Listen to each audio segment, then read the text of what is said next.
and welcome to the Brexit Club with me, Ruth Sanderson, a brand new podcast from The Detail. Over the upcoming weeks and months, we'll be charting the mechanics of our breakup with the European Union and how it pertains to life on the island of Ireland. This week, we're playing Deal or No Deal, and joining me to discuss is Dr. Katy Hayward from Queen's University, who's a fellow of the Senator George Mitchell Institute for Global Peace, Security and Justice, and has been writing, speaking and broadcasting her way through the process so far. I'm also joined by Geoff Nuttall, the Head of Policy and Public Affairs from NICVA, which represent the voluntary and community sector here, and has already done a large body of work in how a no-deal scenario might impact us. Katy, let's start with you. We are recording this podcast at a really interesting time for the entire Brexit process. No one's actually sure what's going to happen at this point, whether there's going to be a withdrawal agreement or it's going to be no deal. The Cabinet 1 minute seemed to be saying we're inching towards it, and then we hear leaks going, we're nowhere near it, and it's probably not going to happen. So can we be cautiously optimistic? It's all terribly confusing. So before we begin, could you give us the idiot's guide to this, to the withdrawal deal, the future relationship deal, a meaningful vote, ratification? In a nutshell, where are we and where do we need to go? Just a small question to begin with, Katy. I think our sense of chaos and confusion comes from concentrating a lot on what the British press are saying. And the British press are very much directed by the latest pronouncements from a certain personality or two. If we take a step back and look at what Brussels is saying, and certain EU member states, the larger ones, then we would possibly be rather more reassured, because we know that the withdrawal agreement is almost ready to go. We don't know the final detail at all when it comes to the Irish border, which we'll talk about in more detail. But we're pretty confident that it's possible that we could get this withdrawal agreement agreed. At least in Brussels, between the UK and the Task Force 50. But am I right in saying that the withdrawal agreement is the first step of quite a long process? I mean, sometimes I wonder if there's a bit of confusion in the public where they think if we get a withdrawal agreement, that's the deal, we're done, we're set, but that's not the case. You're so right, because when we talk about no deal, at the moment we're talking about the withdrawal agreement, but of course there's a future deal to come, we hope. Now this won't come for at least a couple of years, and that's after the transition period. So to put it in context, this withdrawal agreement is basically the divorce between the UK and the EU and the terms of that divorce. So it specifically deals with the tricky issue of money, the issue of citizens' rights, and of course the Irish border, plus other legal things that they need to tie up to see the UK exit cleanly. That withdrawal agreement will come to the UK Parliament for approval. So it has to have a so-called meaningful vote on that. Then there's also an implementation bill for that withdrawal agreement. That's to enact it in UK legislation. Then we have the EU side of that. That's the European Parliament, which has to approve it by a simple majority, and then the European Council. Just only? Do you know what? I think I'd be quite confident if we get this withdrawal agreement agreed in Brussels with the UK side. I would be quite confident that we will get it through the European Parliament and the European Council okay. Bear in mind, of course, it has to be approved by the European Council in a special summit with the UK before it's concluded. I think if we get to that stage, the European Council isn't going to trip it up at the last minute. No, it all comes back to what happens in the UK Parliament. It's about parliamentary arithmetic, and most specifically, it's about what Theresa May can manage to pull off and bring people along with her. And that's why the influence of the British press is so profound at this moment in time. And this is going to be the tricky thing, presumably, for Theresa May, because she's got a very fractious party. There's no assurance that all of the Tories are going to vote with her. There's no assurance that even the DUP, who have sort of got their £1 billion and they've promised assurance, there is no, that they're now making mood music that they might be defying the government if they don't like the terms of the withdrawal. So it's not guaranteed that it's even going to get through basic parliamentary arithmetic, like you say. Far from it. Bearing in mind, of course, the DUP's confidence and supply deal was specifically about this particular vote. That's why she wanted them on board after the general election in 2017. So she's got a very difficult challenge because she has to, in theory, get the DUP on board They don't want any different arrangements for Northern Ireland. She's got to get the ERG, the European Research Group, which is a Brexiteers in her party. She's got to get them on board. They want a hard Brexit. They don't want any softening of it. They don't want a long customs union arrangement or transition period. And also, really, she'd be wanting to get some support from Labour MPs. I mean, I very much doubt that she'll have the DUP on board. I doubt too that she'll have all of the ERG members. There could be 80 of them on board, so she'll be looking to Labour. And of course, they will be in turn looking at their 6 points. Does it meet those criteria? And to be honest with you, it's impossible for withdrawal agreement to meet all those criteria. This is the 6 points that Labour has said.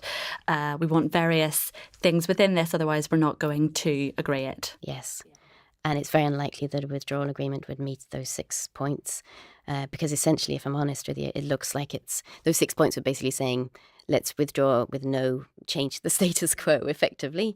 So, no, the reason why the Labour would be voting in support of the withdrawal agreement would really be because they would be convinced that the alternative is a no deal.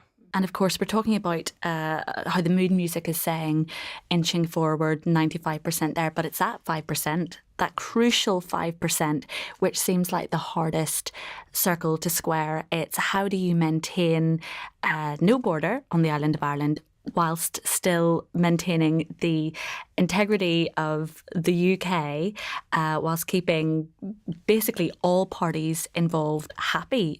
Geoff, when the referendum happened, you did a body of work with groups you represent on the impact that Brexit would have. Was there a feeling even at that point, Westminster didn't quite get how difficult this conundrum was going to be? Because I don't know about the rest, we saw it coming. We could have told you this. Absolutely. I mean, we actually started looking at this before the referendum, and we've surveyed our members 3 times now.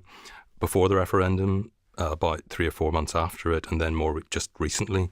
And before the referendum, we had a clear majority of members very concerned and really supporting Remain. 3 or 4 months afterwards, we asked them, what are the issues you're concerned about? And a hard border was one of the top issues. I think we have always, from that point, been saying, we accept this is the result of the referendum, but we have a lot of concerns, particularly one of them being the hard border. 2 years on, we're still looking for a solution to that. So, concern grows and grows and grows. And if no deal is looking more and more likely, well, no deal essentially means a hard border. So I think the anxiety levels in our sector have, increased. And I think everyone, as we get to this end game and time is running out, I think everyone is kind of waking up, including in GB, perhaps to the realities.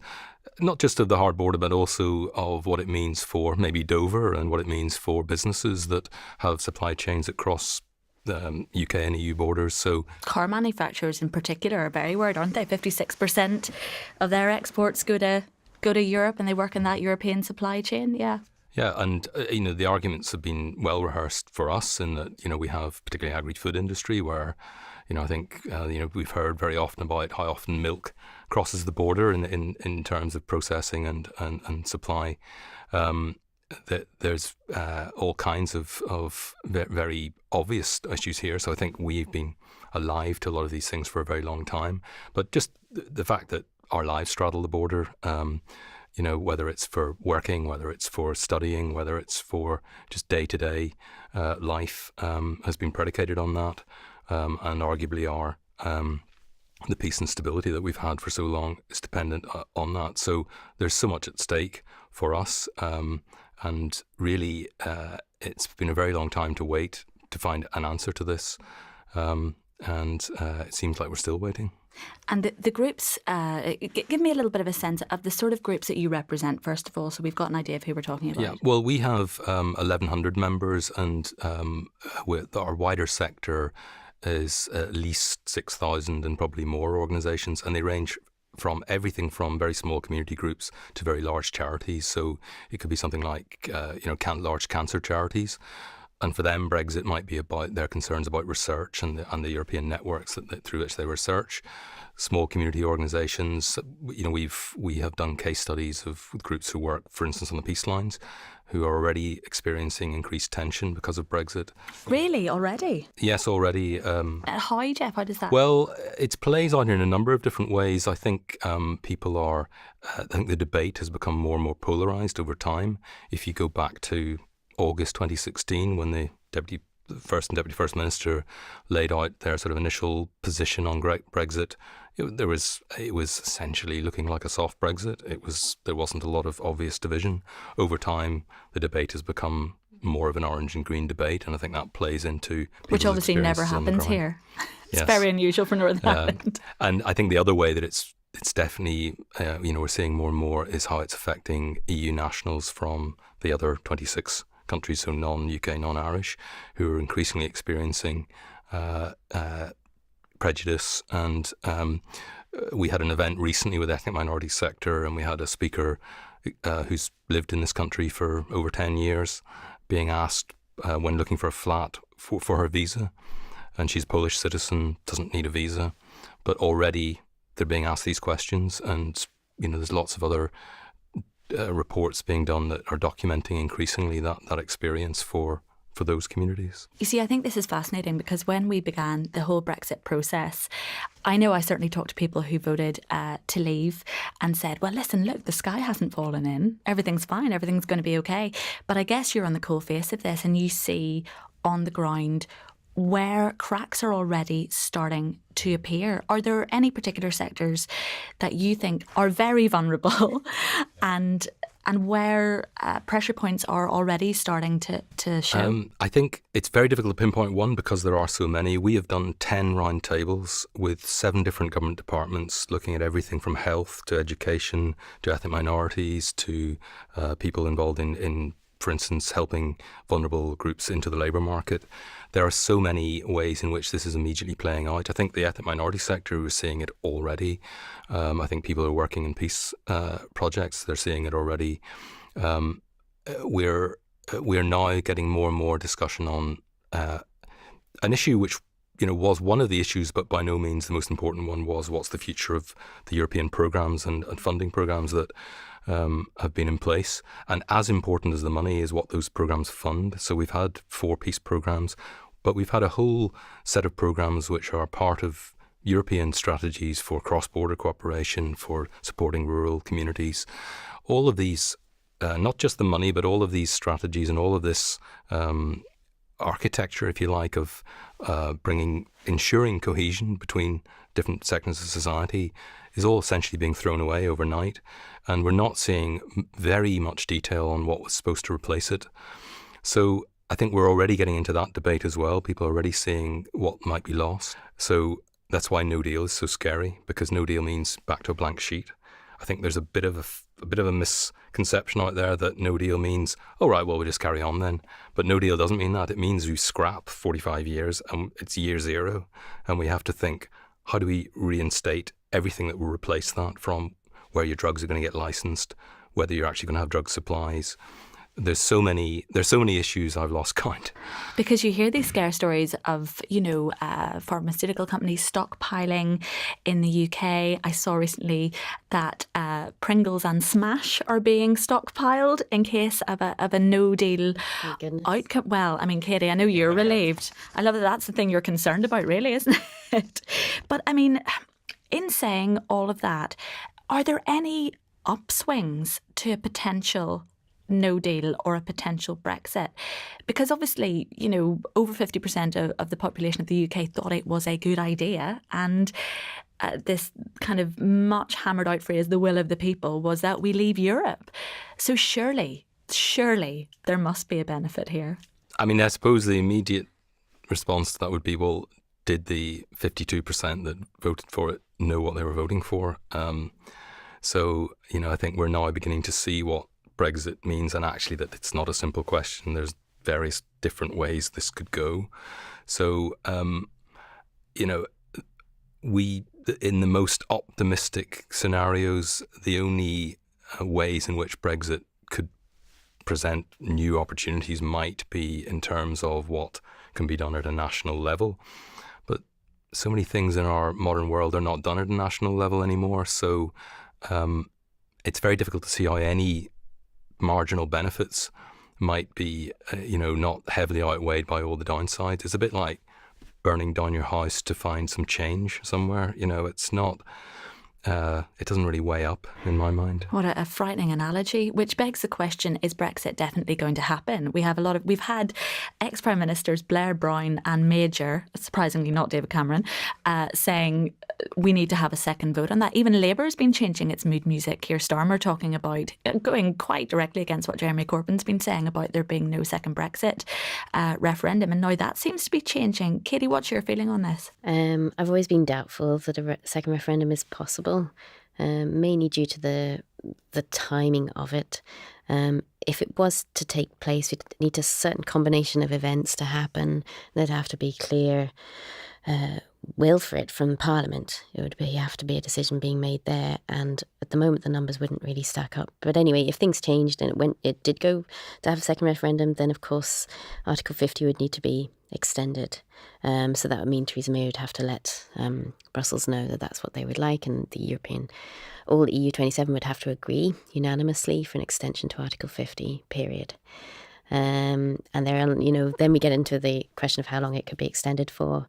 I think realistically we're talking really a maximum of 3 months. So that is a sticking plaster. That's yes. Not going to do much, really. Well, I think that part of the problem with the question of the second referendum is it's a sort of a little bit of a sense that maybe this won't happen after all. And actually, I think we do need to recognise it is going to happen. Do you think it's false hope? I perfectly understand why people campaign for it. I try not to get into that kind of side of things, but I do think it's important that we confront the reality of what Brexit means. Or no Brexit. Or no deal. Or indeed a no deal, yes, which is, yeah. So say it happens that there's no deal. Tomorrow when we wake up, what would have changed? What would have happened if we don't come to a deal? Paint a picture for me here about what we could expect. So there's a difference between a managed no deal and a cliff edge no deal. So a managed no deal is one where there's a bit of time to prepare properly for it. And the EU is being very cautious about what it would promise the UK in terms of bilateral arrangements to be those sticking plasters that would cover the key issues. So you'll have heard the discussion about airplanes not being able to, fly and land between the UK and the EU countries. That, for example, would be a priority as a bilateral arrangement to fix. But and possibly the movement of medicines and recognition of medicines, things like that. But there's a whole other array of consequences for a no deal that would actually not be possible to fix bilaterally. So bilaterally, I mean by between one state and another. And trade is the most obvious example of that. And whether it's a cliff edge or a managed no deal, the implications for the movement of goods is absolutely huge, because then, as you'll have heard, we'd move to a scenario in which WTO rules, World Trade Organization rules, would apply. And that requires certain things on the movement of goods, most specifically the borders around the UK, including the Irish border, become a customs border. So if you're a pig farmer in Cookstown, you can't move your pigs south to be processed down south, which they are at the minute. And likewise, if you're a sheep producer, you can't move your lamb north. Milk can't pass. I mean, for us, obviously, it's a very kind of pertinent thing, because we share an all-island electricity market, we share an all-island agri-food market, we are one phytosanitary unit when it comes to plant and animal health. I mean, what happens there? Does it just stop? Do we, plant diseases don't stop at the 499 miles of border we have squiggling across us. No, and this is why the Irish border has been at the heart of the withdrawal negotiations, because it's at the Irish border and on the island of Ireland that you see the consequences of Brexit really played out in detail, and the implications of a hard Brexit in particular really hitting the road. So basically, it's interesting that you use those examples from agri-food, because the EU is a very particular arrangement for managing the movement of agri-food, agricultural produce.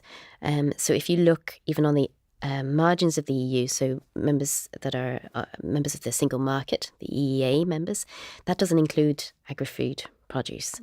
So they may follow all the rules of the EU, as we know that they do, but actually when it comes to agricultural produce, particularly in relation to food, there are restrictions. This is because the EU has been so particular, as farmers are very well aware, in terms of standards and safety procedures and health welfare for animals, etc. So outside of the EU context, there's an immediate problem for the movement of products like these. And so, yes, this is why we've had this intention to have flexible and imaginative arrangements for the island of Ireland for specific things to keep these production lines and supply chains working.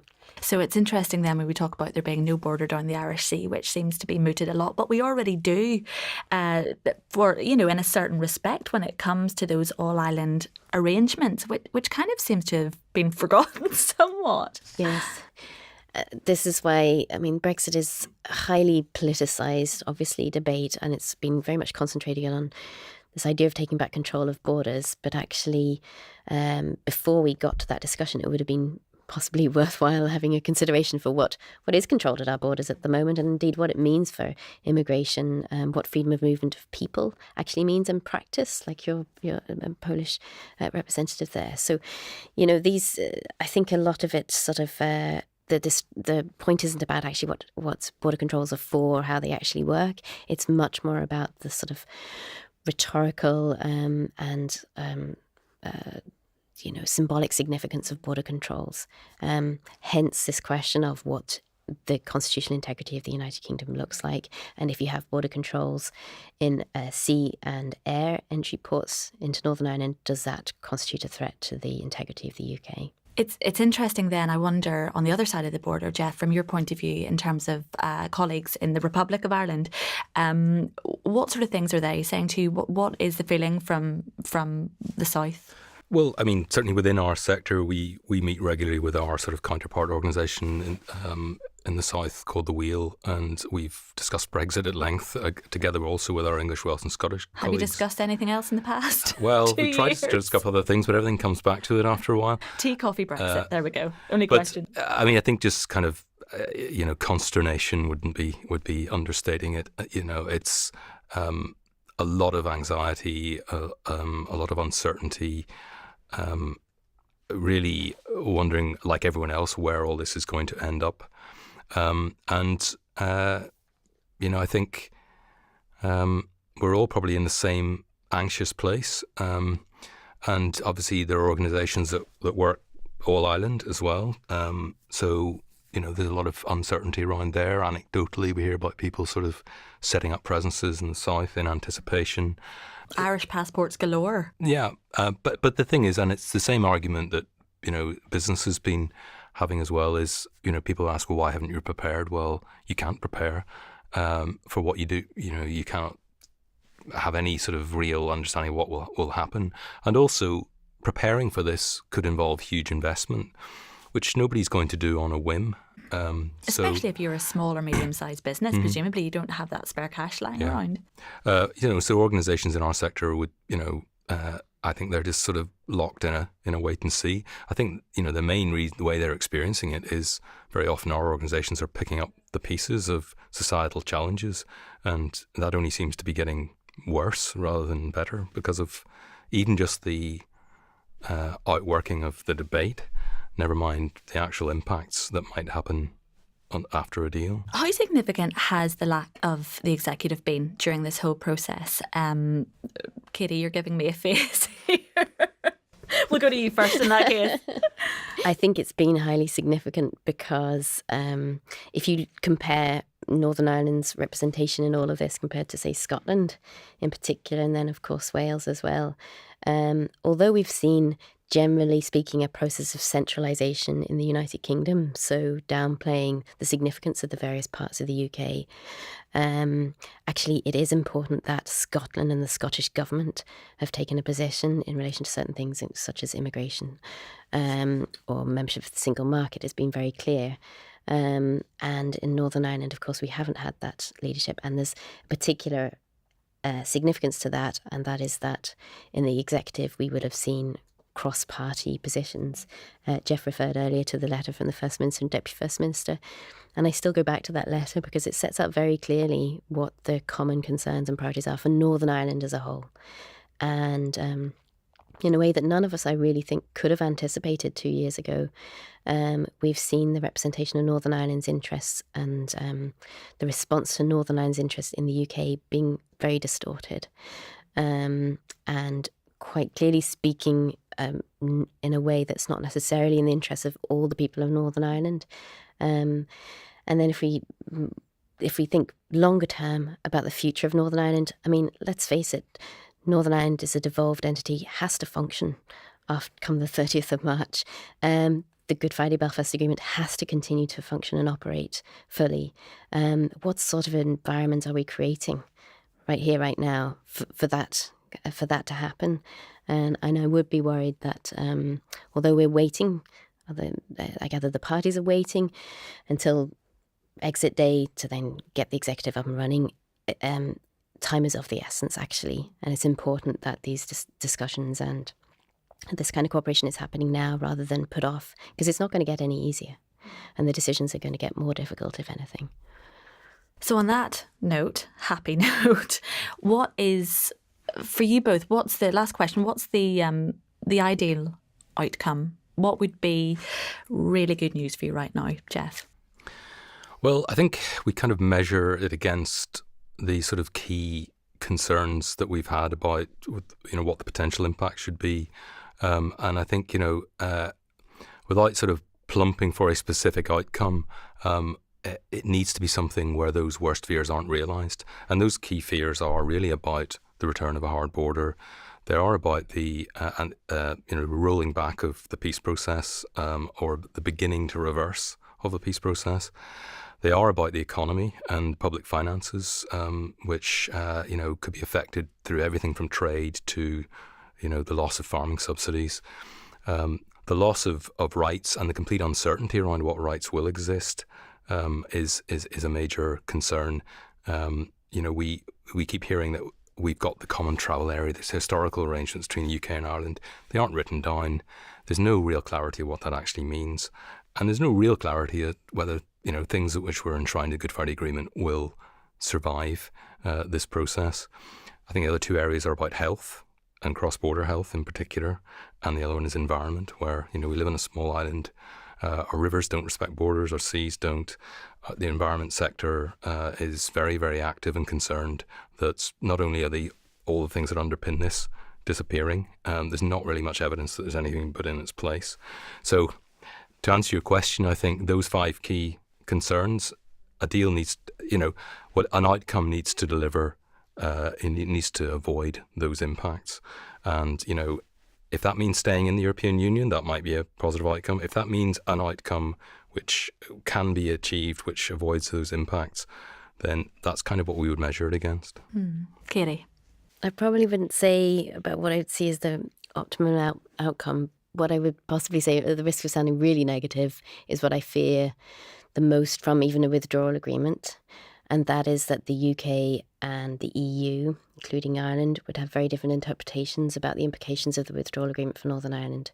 And I think if you look at the history of this place, and in particular what's happened with regards to the border, and particular arrangements that have tried to manage the border in the past, I'm thinking almost 100 years ago now, problems arose from having contradictory interpretations of a legal document, of a treaty.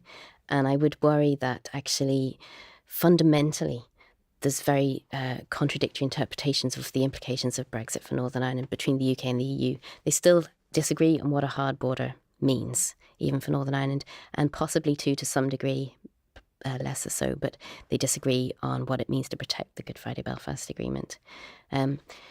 Hopefully they will come out with this withdrawal agreement. I'm hopeful that they will, but if they still interpret it very differently and present it very differently to their supporters, there's serious cause for concern, because the next stage after, this is a long process, and the next phase of arranging the future relationship, it's going to be a lot of give, a lot of pressure being placed on this particular place.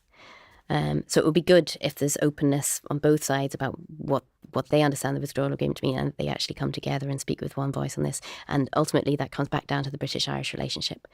Can Varadkar and May speak with one voice and clearly offer leadership towards Northern Ireland at this very critical moment? Which is critical, and relations are strained, to say the least, at the minute.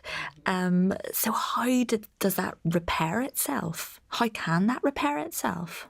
I mean, I think that this is one of the kind of very, very worrying things about the long-term damage done to relationships and the strain and the division. It's division between countries, it's division within countries, and it's not really confined to the UK and Ireland as well. In modern Europe, we're seeing this happening everywhere. It's not dissimilar issues are driving it. So I think with Brexit, obviously, there is a timetable. And in some ways, thank God there's a timetable, because at least, that there are points at which decisions will have to be made. They may be extended. But until you get past those pinch points, there's going to be this tension. And I think there will be tension beyond that. And this will be an issue that we argue about for our generation. But it's particularly volatile at the moment. It's becoming more and more volatile as we hit those deadlines. But at least decisions will have to be made, and we will have to try and work towards living together after, regardless of what happens in the process. So all to play for. Yeah.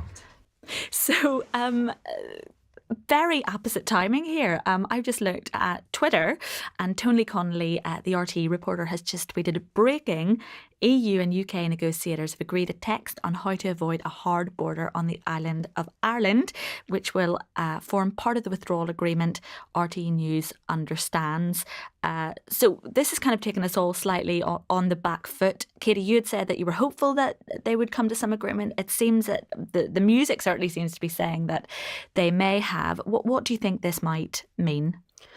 So if they've agreed a text on the Irish border, I presume that would include something for all UK customs union, which would be a big move for Theresa May, because it means a soft Brexit up to a certain point, and she'll have to get that past the ERG. But what we will also expect to be included will be Northern Ireland specific arrangements. So all those areas that we saw in the joint report and then spelled out in the protocol, there'll be this protocol on Northern Ireland at the end of the withdrawal agreement.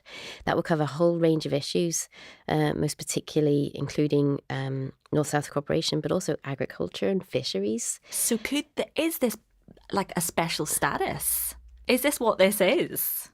Or is that too contentious to say at this point? This is a backstop. This is the insurance policy to say if the future relationship, which won't be finalised for at least another couple of years, at the end of transition, if that doesn't avoid a hard border on the island of Ireland, and if it doesn't protect the Good Friday Belfast Agreement in all its parts, then this will come into play. And we've known that actually for since March 2018 with the draft protocol, where we saw that both the UK and the EU agreed that this aspect of the withdrawal agreement that specifically relates to the Irish border and to Northern Ireland, that will only come into play if a future relationship doesn't manage to uphold those principles of avoiding a hard border and protecting the Good Friday Belfast Agreement. Okay, so we're at a position where they've in theory agreed something, but it still has to go through Parliament. It has to. So this is the critical issue. It'll be interesting to see how much they have that's all UK, because that would be pushing it a little bit on the EU side. If they've got the text, that's fantastic. But of course, then it comes back down to Theresa May and her control and influence over her cabinet, then over her party, and then of course over the Parliament more generally. Just scrolling down, Tony Connolly says in one of his tweets, it's understood that there's one overall backstop to avoid a hard border on the island of Ireland. It'll be in the form of UK-wide customs arrangement, but we'll have quote-unquote deeper provisions for Northern Ireland on the customs and regulatory side. So all about the language again there. So customs, of course, an all UK customs arrangement doesn't avoid a hard border. It goes some way, but not all the way. Yes, it comes down to regulation and those other issues that protect the Good Friday Belfast Agreement in practical terms. So yes, that's the backstop. The Northern Ireland aspect is the backstop to the backstop. I'm afraid you're going to have a lot more jargon to come before the 29th of March. And now we need to figure out what those deeper provisions are as well. I don't think there's too many surprises there. I think if you look at the draft protocol, we've already got a heads up as to what they're going to look like and what it's going to cover. I'll be fascinated to read the annexes to this withdrawal agreement, because that's where the detail will be about North-South cooperation relating to electricity, relating to telecommunications, those things that affect our lives on the island of Ireland, and most particularly in the border region, and that will have such real implications for us. That's where the real interesting part for us is going to be in the boring annexes at the back. So no sleep for you for a couple of days, Katy. You'll be up to your neck in small print in the wee hours of the morning. Well, I mean, in some ways that's good news, that there is something that can go to Parliament, or there is something that has vaguely been agreed somewhere, which is more than we had 15 seconds ago, let's face it. Geoff, what are your thoughts? I suppose it's good news in that it's a step away from a no deal being, the outcome. But we always knew this would be a smaller hurdle than the next hurdle, which is obviously the UK Parliament voting. So we're very far from out of the woods, and I think there's obviously quite a bit of devil in the detail as well as to what it actually means. I think from the point of view of avoiding the absolute worst case scenario of no deal, it's welcome, but there's still some sleepless nights to come. Well, it looks like we'll have plenty to talk about on the next podcast. Those deep provisions being one. Let's all get into the small print. But in the meantime, that really is all the time we have for in this episode. My thanks to Dr. Katy Hayward and Geoff Nuttall. And do join us on the next Brexit Club for more temperature taking and analysis and small print detail, it seems, on the next stage of this journey. Goodbye.